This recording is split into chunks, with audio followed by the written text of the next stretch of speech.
Caire, meus queridos e queridas. Dando continuidade à reflexão sobre o corpo, a partir da página 6, a gente vai discutir um pouquinho as ideias do filósofo francês René Descartes. No 7º ano, a gente fez uma breve reflexão no 3º bimestre também sobre as ideias do filósofo, especialmente mostrando a concepção que ele tem de corpo e mente. Apenas retomando, para que vocês se recordem, Descartes ele vai dizer que nós, seres humanos, somos formados por uma parte que é material, ou seja, que é a res extensa, isto é, o corpo, e a res cogitans, que é essa coisa que pensa, que a gente poderia chamar de mente, de alma, de consciência e de razão. Inclusive, o nome em latim que ele usa, cogitans, é a palavra que vai derivar o termo cogitar, que tem a ver com o uso da racionalidade, com o exercício de pensar. É assim que ele vai caracterizar o que é o ser humano. O ser humano, então, ele seria formado de uma parte que é corporal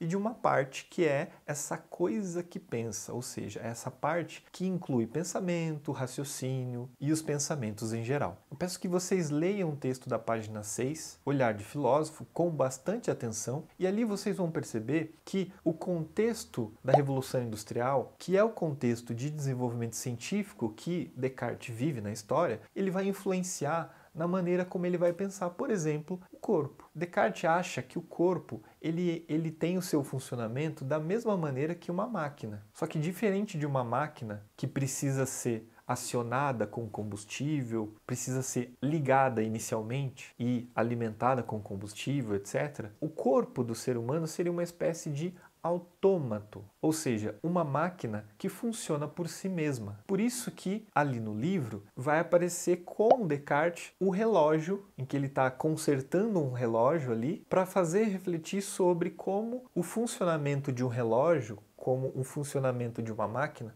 pode ser associado ao funcionamento do nosso corpo. A pergunta que eu faço é, estudando lá com a professora Silvia, os componentes de ciência, principalmente do corpo humano, vocês acham que o nosso corpo ele funciona exatamente como uma máquina? Na sequência da discussão, vamos ter ali essa ideia de um corpo que olha para si. Esse tema é bem importante e bem recorrente na história da filosofia, porque ele tem a ver com o processo de consciência de si, ou seja, o processo de olhar para si mesmo e tentar buscar conhecer o que nós somos. E nesse caso, a reflexão aqui é sobre como esse processo é feito, especificamente pensando o corpo. É assim que nas páginas 7 e 8, vocês vão ter acesso a um texto que vai falar sobre uma espécie de ecologia pessoal. O que seria isso? Por exemplo, quando a gente fala de ecologia, a gente está pensando no meio ambiente, a gente está pensando nos animais, que seria uma espécie de busca de equilíbrio em relação ao que a gente chama de natureza. Em relação a uma ecologia pessoal, diz respeito a uma espécie de autopreocupação, ou seja, um autocuidado que teríamos ou deveríamos ter com o nosso próprio corpo. É aí que aparece essa ideia de quando observamos a nós mesmos ou quando fazemos essa reflexão sobre nós mesmos, no que se refere ao corpo, deveríamos ter